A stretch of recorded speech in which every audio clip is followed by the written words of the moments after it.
윤석열 대통령 탄핵 심판 결정권이 헌법재판소로 넘어가면서 김건희 여사도 각종 의혹에 대해 특별검사의 조사를 받을 것으로 보입니다. 지난 12일 김건희 여사 특검법은 네 번째로 국회를 통과했습니다. 이에 대해 한덕수 대통령 권한대행이 법률적으로는 거부권을 행사하는 데 문제는 없으나 실질적으로는 거부권을 행사할 수 없을 것이라는 게 대체적인 시각입니다. 이에 따라 김건희 여사는 도이치모터스 주가 조작 의혹을 비롯해 명태균 관련 공천 개입 여부, 명품백 수수 등 자신을 둘러싼 각종 의혹에 대해 특검의 수사를 받을 것으로 전망됩니다. 김건희 특검법은 이번 주 중으로 정부로 이송됩니다. 대통령은 정부 이송일로부터 15일 이내에 이를 공포하거나 거부권을 행사해야 합니다. 한덕수 권한대행은 12월 말 혹은 내년 초에는 특검법을 공포하거나 거부권을 행사하거나 둘 중 하나를 해야 하는 것이지요. 헌법 71조에 따라 한덕수 권한대행은 원칙적으로 대통령의 모든 권한을 이양받았습니다. 앞서 국회를 통과했던 세 차례의 김건희 특검법에 대해 윤석열 대통령은 거부권을 행사했습니다.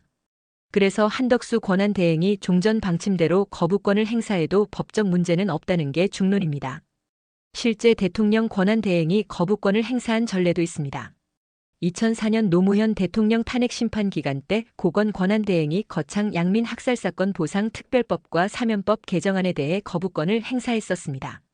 하지만 김건희 특검법에 대해 한덕수 권한대행이 거부권을 행사하기엔 정치적 부담이 너무 큽니다. 국민의힘은 야당 주도로 강행 처리된 법안에 대해 일괄적인 거부권 행사를 요청하고 있습니다만 더불어민주당은 거부권을 행사해선 안 된다고 몰아붙이고 있습니다. 민주당은 거부권을 행사할 경우 한덕수 권한대행을 탄핵시킬 수 있다고 경고하고 있습니다.